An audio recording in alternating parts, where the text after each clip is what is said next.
नमस्कार, मैं हूं सौरभ शर्मा। आप देख रहे हैं हकीकत क्या है। नए साल पर नरेंद्र मोदी का एक नया अंदाज देखने को मिला है।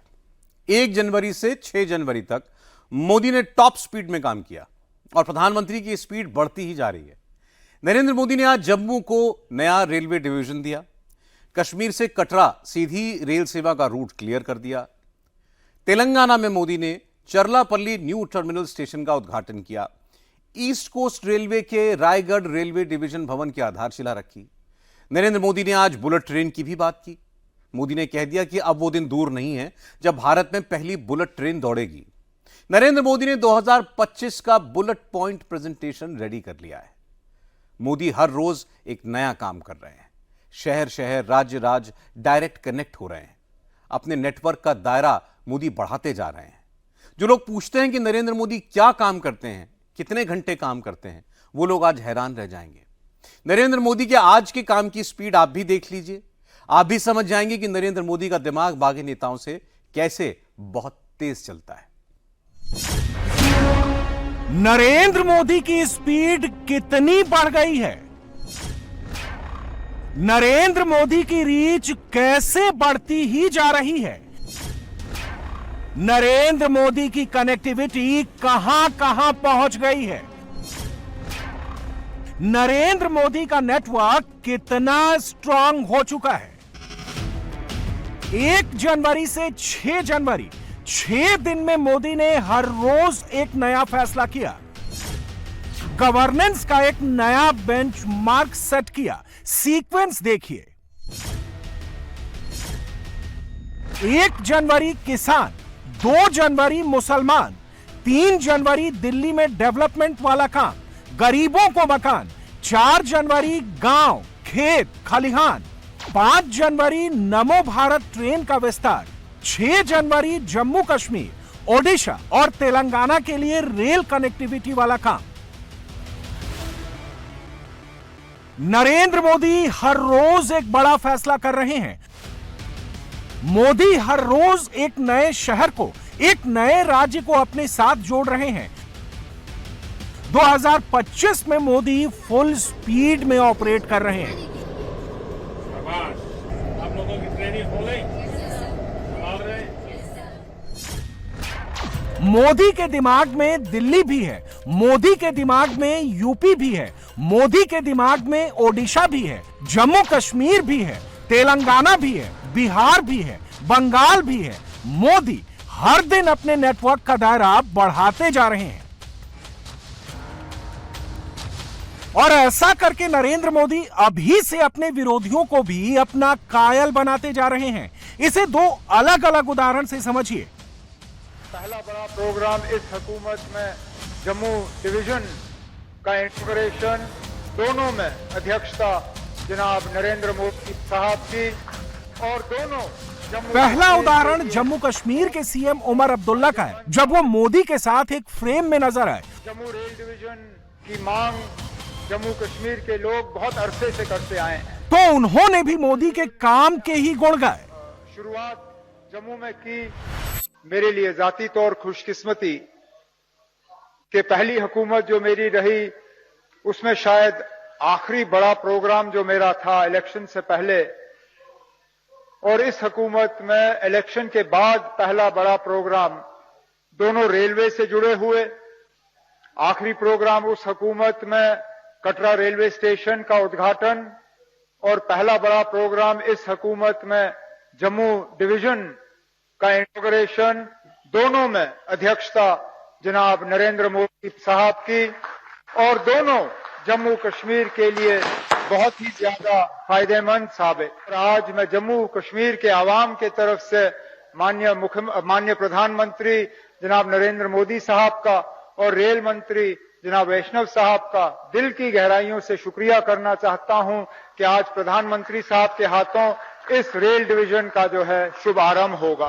प्रधानमंत्री जी नरेंद्र मोदी जी को तेलंगाना जनता की तरफ से मैं धन्यवाद कहना चाहता हूं। उमर अब्दुल्ला के बाद जब तेलंगाना के सीएम रेवंत रेड्डी मोदी के साथ एक फ्रेम में आए तो उन्होंने भी मोदी के काम की स्पीड के किस्से ही सुनाए। टर्मिनल स्टेशन बहुत उपयोग होने वाले हैं क्योंकि ये मोदी की स्पीड, मोदी की कनेक्टिविटी लैंडलॉक्ड स्टेट है। अब कांग्रेस के एक मुख्यमंत्री को भी भाई। रेलवे लाइन ही हमारा तेलंगाना तरक्की करने के लिए रेलवे लाइन का बहुत जरूरी है। प्रधानमंत्री जी नरेंद्र मोदी जी को तेलंगाना जनता के तरफ से मैं धन्यवाद कहना चाहता हूं, क्योंकि बहुत सालों से ये चरलपल्ली टर्मिनल का काम पेंडिंग पड़ा हुआ था। आज तेलंगाना जनता को ये चरलपल्ली टर्मिनल स्टेशन बहुत उपयोग होने वाले हैं, क्योंकि ये Hyderabad Telangana state landlocked state है। पोर्ट का कोई फैसिलिटी नहीं है, खाली रेलवे लाइन ही हमारा तेलंगाना तरक्की करने के लिए रेलवे लाइन का बहुत जरूरी है। आज पूरे किए और प्रधानमंत्री जी आज तेलंगाना जनता को ये अंकित कर रहा है, तो तेलंगाना के लिए बहुत उपयोग होगा। इसीलिए मैं प्रधानमंत्री जी को धन्यवाद कहना चाहता हूं तेलंगाना जनता के तरफ से। अब सवाल है कि मेट्रो से, सड़क से, रेल से, पानी से, शहर शहर, वोटर वोटर मोदी कैसे कनेक्ट कर रहे हैं। 2025 और 2025 से आगे के लिए मोदी अपनी सियासी स्पीड कैसे इंक्रीज कर रहे हैं, और इसके लिए प्रधानमंत्री ये क्यों कह रहे हैं। 2025 की शुरुआत से ही भारत कनेक्टिविटी की तेज रफ्तार बनाए हुए है। टाटा नगर पटना वंदे भारत एक्सप्रेस को हरी झंडी दिखाकर आप मोदी जिस कनेक्टिविटी की बात कर रहे हैं उसमें सिर्फ स्पीड नहीं है, उसमें वोट इंक्रीज करने वाली ट्रिक भी है। इसे भी एग्जाम्पल से समझिए।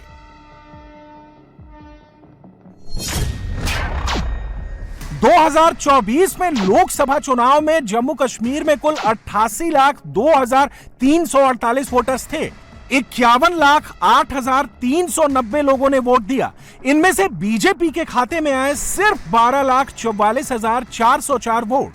इसी तरह तेलंगाना में कुल 3,32,32,318 वोटर्स थे। 2,17,99,954 लोगों ने वोट दिया। इनमें से बीजेपी के खाते में आए सिर्फ 76,47,424 वोट। इसी तरह ओडिशा में कुल 3,37,16,965 वोटर्स थे। 2,50,01,210 लोगों ने वोट दिया, जिसमें से बीजेपी के खाते में आए 1,13,35,549 वोट। यानी जम्मू कश्मीर, तेलंगाना, ओडिशा तीनों लोकेशंस को मिलाकर 24 में मोदी को 3,16,82,177 वोटों का नुकसान हुआ। और 2025 में इसकी भरपाई के लिए मोदी ने जनवरी के पहले हफ्ते से ही काम शुरू कर दिया। कनेक्टिविटी बढ़ा दी, स्पीड बढ़ा दी, स्केल बढ़ा दी। मेट्रो से होते हुए मोदी ने रेल की पटरियां बिछा दी। जनवरी 2025 के पहले हफ्ते में ही मोदी ने रफ्तार बढ़ा दी। मोदी ने जम्मू को नया रेलवे डिवीजन दिया, तेलंगाना को चरलापल्ली न्यू टर्मिनल स्टेशन दिया, ईस्ट कोस्ट रेलवे के रायगढ़ रेलवे डिवीजन का रास्ता क्लियर कर दिया। उत्तर में जम्मू कश्मीर, पूरब में उड़ीसा और दक्षिण में तेलंगाना के एक बड़े हिस्से के लिए न्यू एज कनेक्टिविटी के लिहाज से बहुत बड़ा दिन है। इन तीनों राज्यों में आधुनिक विकास की शुरुआत ये बताता है कि पूरा देश अब एक साथ कदम से कदम मिलाकर आगे बढ़ रहा है, और यही सबका साथ सबका विकास वो मंत्र है जो विकसित भारत के सपने में विश्वास के रंग भर रहा है।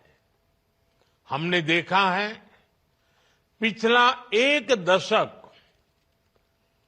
भारतीय रेलवे के ऐतिहासिक ट्रांसफॉर्मेशन का रहा है। रेलवे इंफ्रास्ट्रक्चर में एक विजिबल चेंज आया है। इससे देश की छवि बदली है और देशवासियों का मनोबल भी बढ़ा है। 2025 में मोदी सिर्फ स्पीड और स्केल नहीं बढ़ा रहे, एक रिवॉल्यूशन लेकर आ रहे हैं। अमृत भारत, वंदे भारत और नमो भारत की त्रिवेणी देश में परिवहन की क्रांति भी ला रही हैं। भविष्य में मोदी के वोट को भी बढ़ा रही हैं। इसे भी कुछ एग्जाम्पल से समझिए।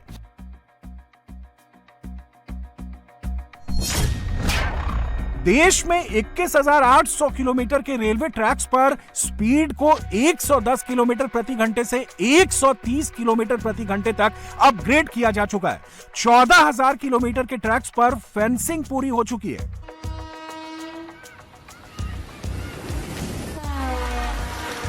वंदे भारत मोदी का ड्रीम प्रोजेक्ट है। अब उसमें वंदे भारत स्लीपर वर्जन आने जा रहा है और इस ट्रेन के ट्रायल रन में स्पीड 180 किलोमीटर प्रति घंटा तक पहुंच चुकी है। इसी के साथ मोदी ने हिंट दे दिया है कि अब बुलेट ट्रेन के दिन भी दूर नहीं है।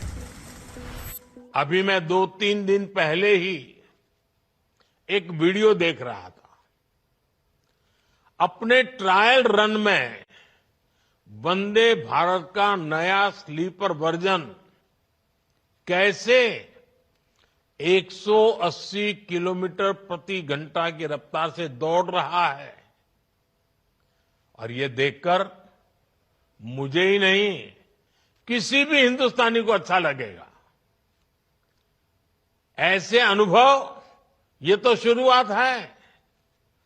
वो समय दूर नहीं जब भारत में पहली बुलेट ट्रेन भी दौड़ेगी।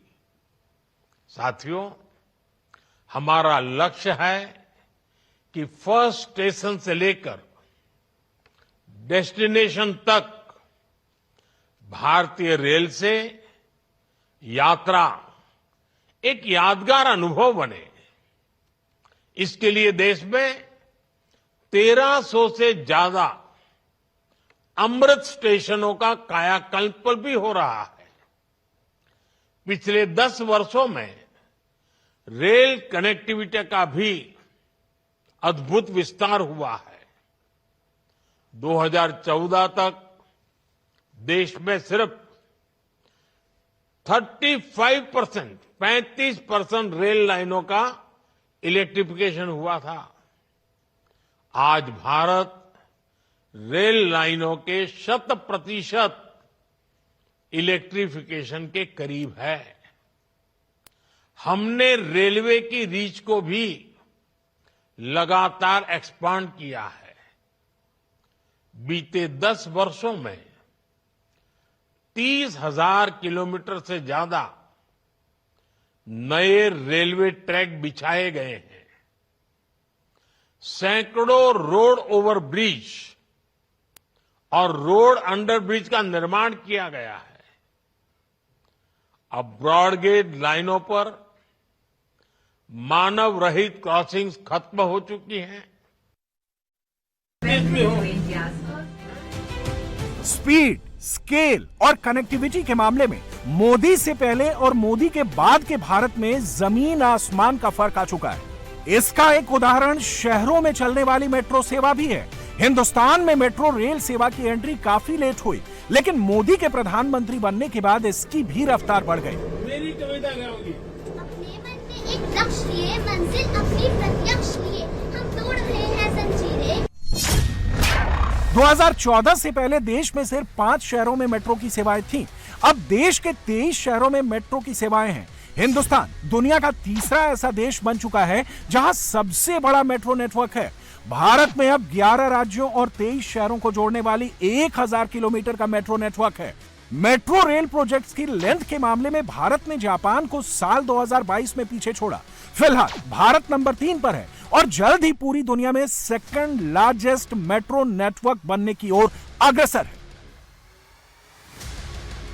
और इसके लिए मोदी किस स्पीड से काम कर रहे हैं, यह समझने के लिए कुछ फैक्ट्स पर ध्यान दीजिए। साल 1984 में भारत में पहली मेट्रो लाइन आई। कोलकाता में 3.4 किलोमीटर की लेंथ की मेट्रो सेवा की शुरुआत हुई। साल 1995 में दिल्ली में world class mass rapid transport के लिए डीएमआरसी को एस्टैब्लिश किया गया। साल 2002 में डीएमआरसी ने पहला मेट्रो कॉरिडोर शुरू किया। 2011 में बेंगलुरु मेट्रो का पहला सेगमेंट रेडी हुआ। इसके बाद मोदी ने कमान संभाली। 2017 में चेन्नई मेट्रो को एक्सपैंड किया गया। 2020 में कोच्चि मेट्रो का फेज 1 पूरा हुआ। 2024 में मोदी ने कोलकाता में भारत के पहले अंडर वाटर मेट्रो टनल की शुरुआत की। उससे पहले मोदी ने 2020 में दिल्ली में भारत के पहले ड्राइवरलेस मेट्रो को हरी झंडी दिखाई। 2021 में कोच्चि देश का पहला ऐसा शहर बना जहां 10 आइलैंड को इलेक्ट्रिक हाइब्रिड बोट से जोड़ने वाले वाटर मेट्रो प्रोजेक्ट की शुरुआत हुई।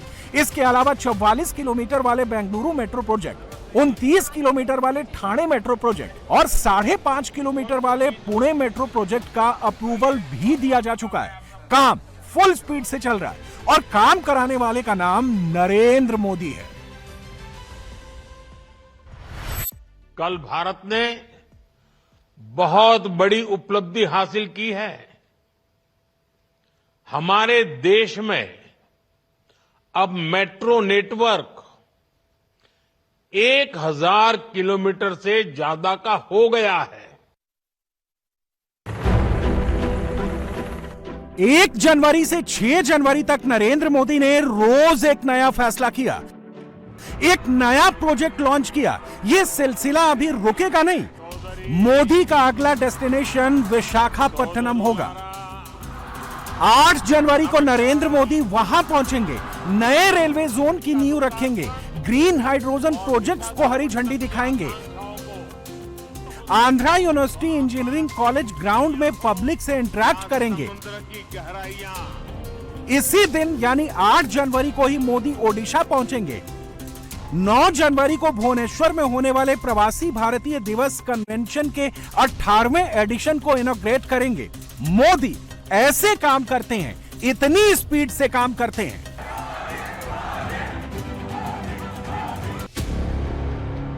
मोदी के विरोधी आरोप लगाते हैं कि प्रधानमंत्री काम नहीं करते, सिर्फ माहौल बनाते हैं, सिर्फ फीता काटते हैं। फैक्ट कुछ और ही है।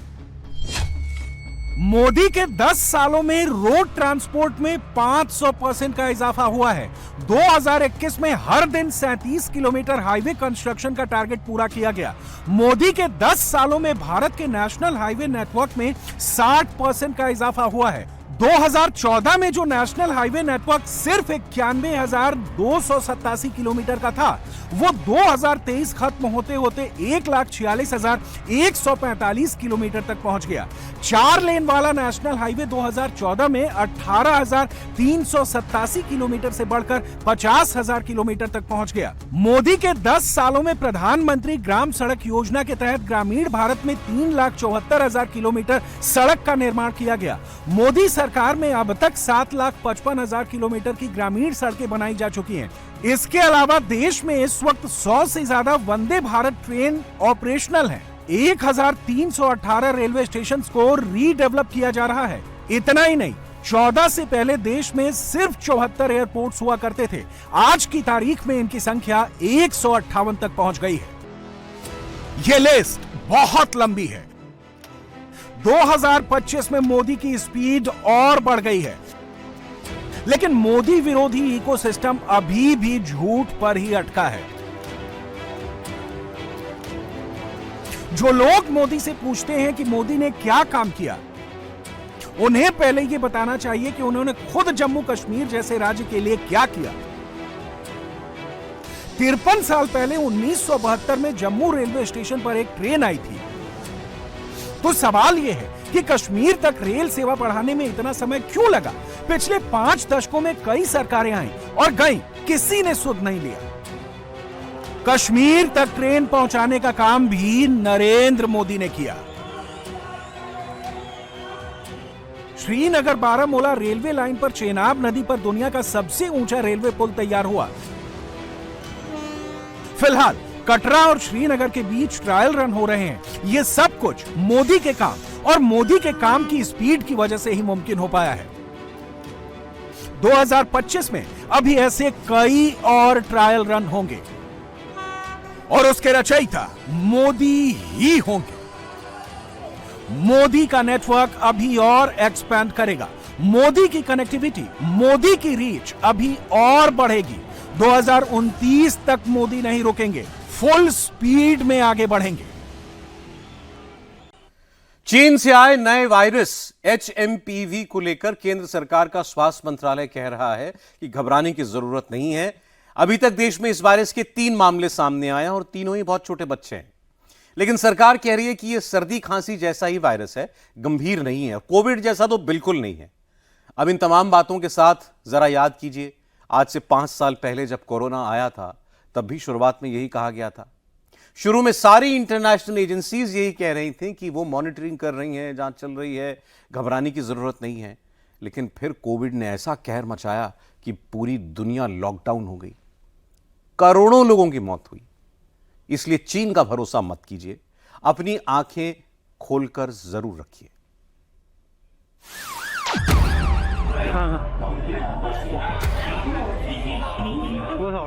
康中心19号表示，全国急性呼吸道传染病呈现持续上升趋势。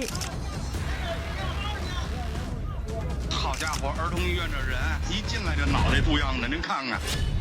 क्या नए साल पर चीन फिर से दुनिया को दहलाने के लिए नया वायरस लेकर आया है? चीन से आया नया HMP वायरस कितना खतरनाक है? भारत में नए चीनी वायरस के 3 केस मिलना कितनी बड़ी खतरे की घंटी है? यह नया वाला HMP वायरस बच्चों पर ही क्यों अटैक कर रहा है? मुंह पर मास्क, अस्पतालों में भीड़, गोद में छोटे छोटे बच्चे,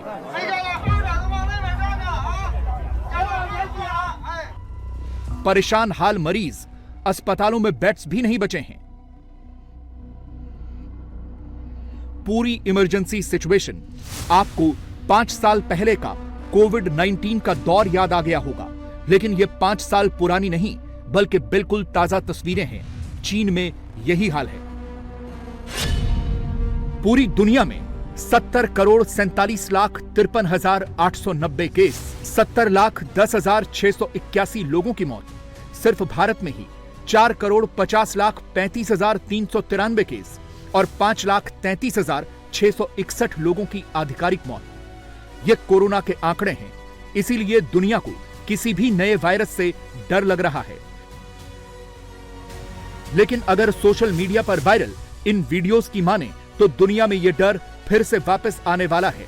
चीन के अस्पतालों में मेडिकल इमरजेंसी वाली ये तस्वीरें पूरी दुनिया में वायरल हैं। चीन में इस वक्त एक रहस्यमयी वायरस फैल रहा है, जिसकी वजह से अस्पताल भरे हुए हैं। लोग भारी संख्या में बीमार हो रहे हैं। वायरस का नाम है HMPV यानी ह्यूमन मेटान्यूमो वायरस। 儿童门诊更是大排长龙。好家伙，儿童医院这人一进来就脑袋疼，这人乌泱乌泱的，您看看。 सोशल मीडिया पर ऐसे बहुत से वीडियोस घूम रहे हैं जिनमें अस्पतालों में मरीजों की भारी भीड़ दिख रही है। उनके चेहरे पर मास्क हैं, गोद में बीमार बच्चे हैं और अस्पतालों में लंबी लंबी लाइनें लगी हैं।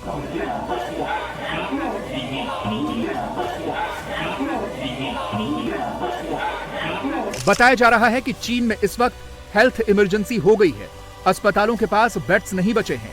वायरस के ज्यादा शिकार छोटे बच्चे। ठीक वैसा ही आउटब्रेक इस वक्त भी दिख रहा है।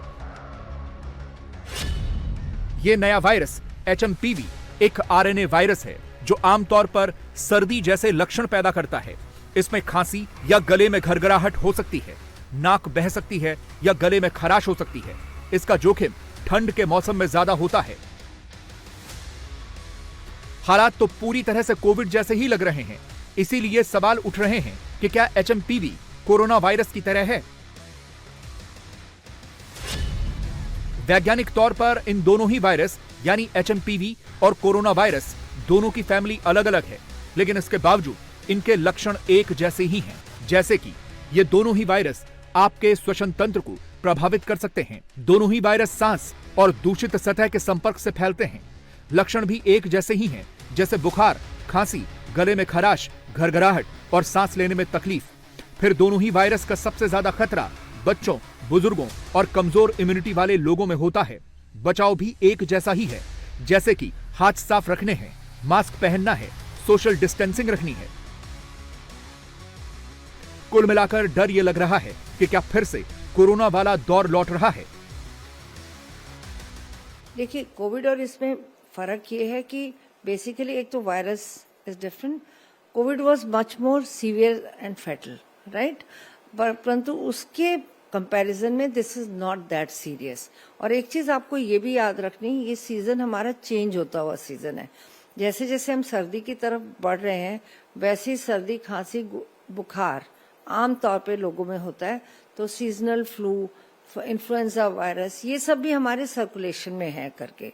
तो हमें ये बिल्कुल कॉशियस रहना है कि ये हमारा जो है HMPV वायरस जो है ये प्रिडोमिनेंटली रेस्पिरेटरी ट्रैक्ट को इन्फेक्ट करेगा, पर उतनी मोर्टेलिटी नहीं होती जितनी कि कोविड में. एंड पर्टिकुलरली डेल्टा वेव के टाइम में हमने बहुत ज्यादा डेथ्स देखी थी कोविड के दौरान में.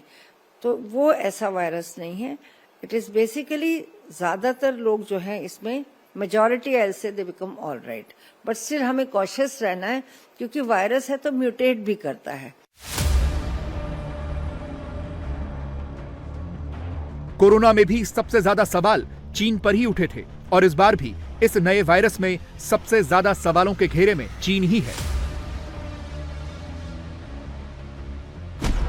कोविड-19 चीन के वुहान से फैला था और ये नया वाला वायरस भी सबसे पहले चीन में ही मिला है. 儿童门诊更是大排长龙。好家伙，儿童医院的人。 चीन से ऐसी भी रिपोर्ट्स आ रही हैं कि इस वायरस की वजह से बड़ी संख्या में लोग मारे भी जा रहे हैं, जिसकी वजह से अंतिम संस्कार केंद्रों पर भारी भीड़ है.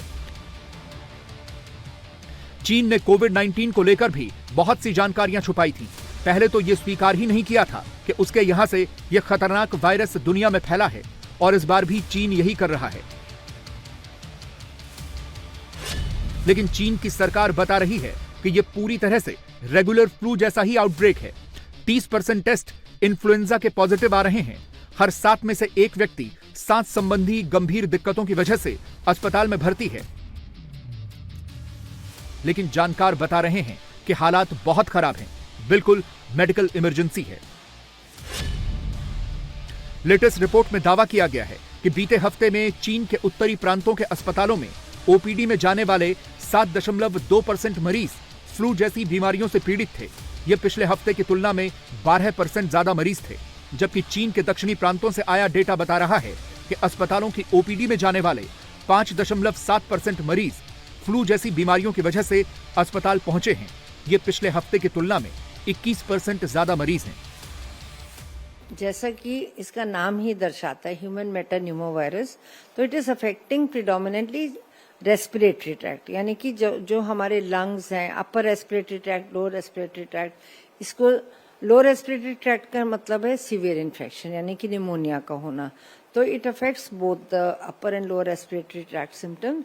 एंड प्रिडोमिनेंटली जो ये इन्फेक्ट करता है, किसको करता है? ये ज्यादातर बच्चों को करता है और बच्चों में भी इन्फेंट्स को. इन्फेंट्स यानी कि जो 12 महीने से छोटे बच्चे हैं, और उसमें से भी वो जो प्रीटर्म बेबीज हैं, लो बर्थ वेट हैं या मैलनरिश्ड बेबीज हैं, तो उन जिनमें कुपोषण है उनको बहुत सीवियरली इन्फेक्ट करता है.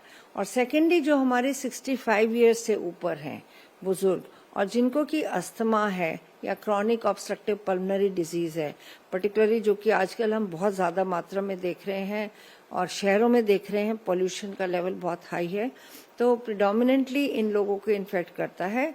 पर मेन रूट ऑफ ट्रांसमिशन इसका सेम है जो कि 5 साल पहले हमने कोविड में देखा था. ऐसा अनुमान है कि यह वायरस अभी और फैलेगा क्योंकि चीन में नया साल आने वाला है. चीनी नया साल 29 जनवरी से शुरू होगा. चीन में परंपरा है कि नए साल पर लोग अक्सर लंबी लंबी छुट्टियों पर घूमने के लिए निकल जाते हैं. तो ऐसा अंदेशा है कि उस दौरान यह वायरस पूरे चीन भर में और ज्यादा फैल सकता है.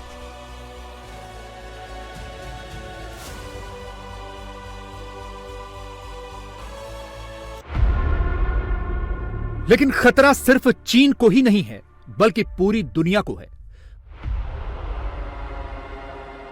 भारत में भी इस नए वायरस के केसेस मिलने से हड़कंप मच गया है. भारत में अब तक HMPV के 3 केस सामने आए हैं. तीनों ही बच्चे हैं. कर्नाटक में 3 महीने की बच्ची और 8 महीने के बच्चे में यह वायरस मिला है. इसके अलावा आज अहमदाबाद में 2 महीने का बच्चा भी इस वायरस से संक्रमित पाया गया. यह पूरा का पूरा दौर कोरोना की ही याद दिला रहा है क्योंकि उस वक्त भी ऐसी ही खबरें आनी शुरू हुई थी। पहले कुछ केसेस ही आए थे और फिर अचानक से पूरा आउटब्रेक हो गया था।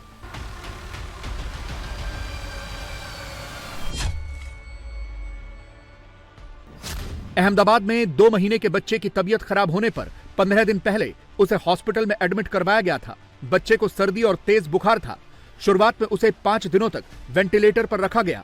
इसके बाद हुई कई जांचों में बच्चे के वायरस से संक्रमित होने की बात सामने आई। बच्चे को अहमदाबाद के एक निजी अस्पताल में भर्ती कराया गया है। अभी बच्चे की तबीयत स्थिर बताई जा रही है। सुबह में जब आपने ये प्रश्न पूछा तब मैंने बताया था कि मेरे पास तथ्य अभी नहीं आए हैं, लेकिन उसके बाद मैंने इंक्वायरी की तो एक 2 मास का बच्चा जो डूंगरपुर राजस्थान से आया था सारवार के लिए, उसमें ये डिटेक्ट हुआ है और उसको सारवार के अर्थे अहमदाबाद भेजा गया है। इसमें कोई पैनिक होने की अभी जरूरत नहीं लगती है, क्योंकि यहाँ से अपने जो केंद्रीय संस्था है उसकी तरफ से अभी कोई एडवाइजरी जारी नहीं की है, लेकिन उस पर सावचेती बरतने की वो वहाँ से सूचना दी गई है। इस हिसाब से राज्य सरकार भी सभी तरह की सावधानियां बरत रही है और अपने गुजरात में तो जितने अवेलेबल बेड है वो भी मोर देन इनफ है। वेंटिलेटर, बेड, ऑक्सीजन व्यवस्था, ये सब व्यवस्था है ही, लेकिन ऐसी कुछ भी जरूरत नहीं पड़ेगी और पैनिक होने की भी जरूरत नहीं। गुजरात के स्वास्थ्य मंत्री भले ही पैनिक न होने को कह रहे हों, लेकिन हकीकत यह है कि गुजरात ही नहीं बल्कि ज्यादातर राज्य सरकारों ने एक बार फिर से अपने इंतजाम चेक करने शुरू कर दिए हैं। गुजरात के स्वास्थ्य विभाग ने भी इस वायरस को लेकर गाइडलाइन जारी की है। गुजरात के सारे अस्पतालों को RT-PCR किट खरीदने को कहा गया है। पर्याप्त मात्रा में मास्क और PPE सूट खरीदने को कह दिया गया है। दिल्ली में भी एडवाइजरी जारी कर दी गई है। दिल्ली सरकार ने सारे अस्पतालों को तैयार रहने के निर्देश दिए हैं। कहा गया है कि किसी भी तरह की मेडिकल इमरजेंसी के लिए तैयार रहें। यह भी कहा गया है कि किसी भी केस को रिपोर्ट करने में देरी नहीं होनी चाहिए। उधर महाराष्ट्र में भी इस नए वायरस को लेकर तैयारी शुरू हो गई है। महाराष्ट्र के स्वास्थ्य विभाग ने भी इस नए वायरस को लेकर दिशा निर्देश जारी किए हैं। कहा गया है कि सर्दी खांसी के मरीजों पर नजर बनाए रखें। नागरिकों को कोविड-19 जैसे प्रोटोकॉल फॉलो करने की सलाह दी गई है।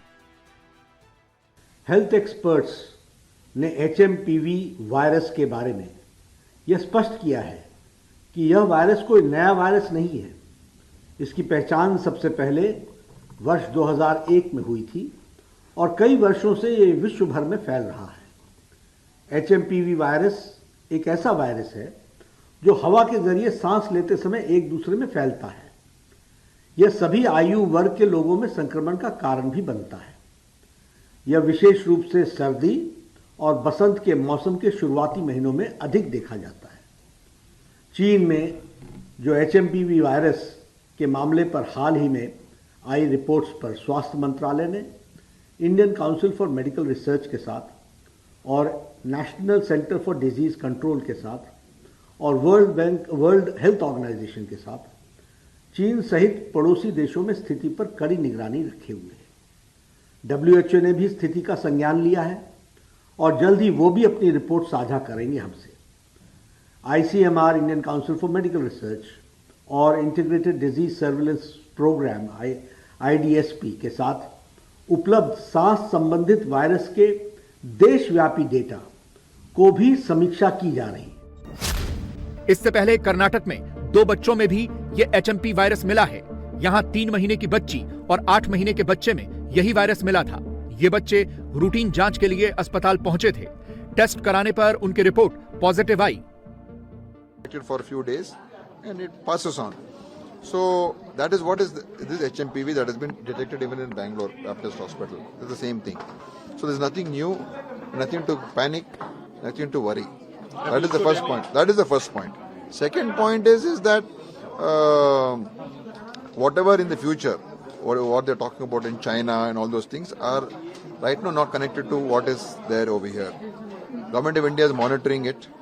And if any such further information is there, then we will come to know, then we will decide what to do. Right now, there's no surge of cases. Even Government of India is saying no surge of cases of ILI across the country.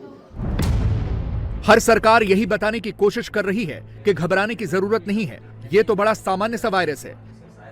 लेकिन चीन से आई तस्वीरें डरा रही हैं। ये भी हकीकत है कि वायरस तो पहले से ही मौजूद होता है। कोरोना भी पहले से ही था, लेकिन जब कोई वायरस अपना स्ट्रेन बदलता है यानी कि रूप बदलता है तो और ज्यादा खतरनाक हो जाता है, जैसा कि कोरोना के साथ हुआ।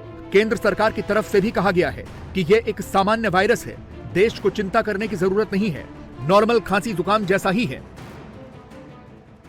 ऐसा कुछ खबरें चल रही हैं मीडिया में जिसमें ये कहा गया है कि चाइना में मेटान्यूमो वायरस का एक आउटब्रेक है और सीरियस है। हमें ऐसा नहीं लगता इन द सेंस कि यहाँ पे मेटान्यूमो वायरस एक नॉर्मल रेस्पिरेटरी वायरस है जो जुकाम जैसे बीमारी करता है, या कुछ लोगों में फ्लू जैसे सिम्टम्स हो सकते हैं, खासकर जो बहुत बूढ़े लोग हैं या बहुत 1 साल से कम उम्र के बच्चे हैं। लेकिन ऐसी कोई सीरियस बीमारी नहीं है जिससे चिंता करने की ज़रूरत है।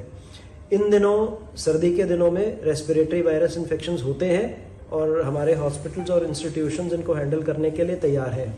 बेड्स की भी अवेलेबिलिटी है, ऑक्सीजन वगैरह की भी अवेलेबिलिटी है। स्पेसिफिकली दवाइयाँ चाहिए नहीं होती बिकॉज इसके अगेंस्ट कोई स्पेसिफिक एंटीवायरल ड्रग्स है नहीं। जहाँ तक कि हमारे यहाँ का डेटा का सवाल है, कोई ऐसा बहुत ज़्यादा केसेस नहीं आ रहे हैं, ना तो हमारे हॉस्पिटल्स में, ना ही हमारे डेटा में जो IDSP पे आता है, जो ICMR का डेटा है, उसके हिसाब से नॉर्मल इंक्रीज जो सर्दियों में होता है वही है, उससे ज़्यादा सीरियस कुछ नहीं है। तो चिंता करने की आवश्यकता देश को नहीं है इस वक्त।